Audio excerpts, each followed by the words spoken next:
How much does culture play a role in our sex life? How much does culture play in our sex life?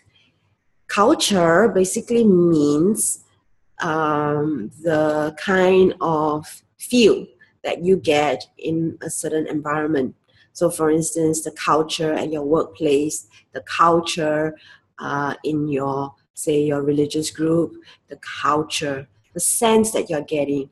And it could be certain things that they do, the beliefs, the thoughts, the behavior that forms a certain kind of connectedness that you can sense.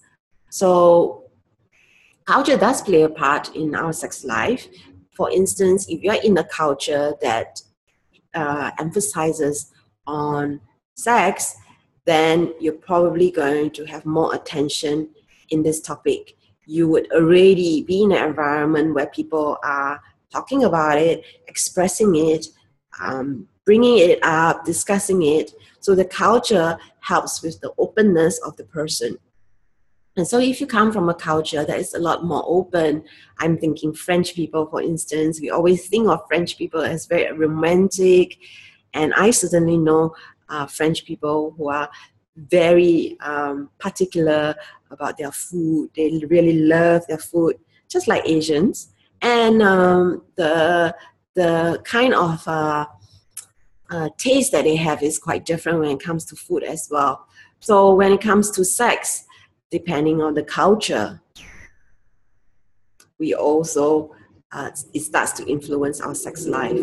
For instance, there is a belief that our parents don't have sex, or it's shameful to even ask our parents about sex, or it's too disgusting to even think of our parents having sex. That's part of the cultural messages that we have received.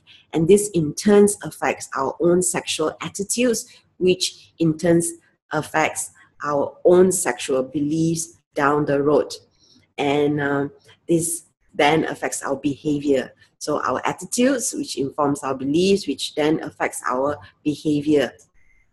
And the culture in which we are in sometimes is just so innate, is so taken for granted that we don't even question for ourselves, how does it serve us and what do we want to do about our sex lives? Because ultimately, regardless of where you come from, we are influenced by our culture. I'm not saying that we are not, but being adults that we are, should we ask ourselves what kind of sex life we want to have for ourselves and start to define or redefine it for ourselves so that we get to navigate our sex lives and not just let things slide, let things go, and at the end of the day, blame culture.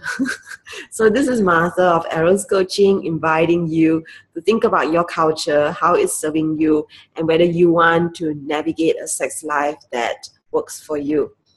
And if you have further questions, you can ask me, and you can email me at ask@eroscoaching.com, where I'm answering questions relating to love, sex, and everything in between.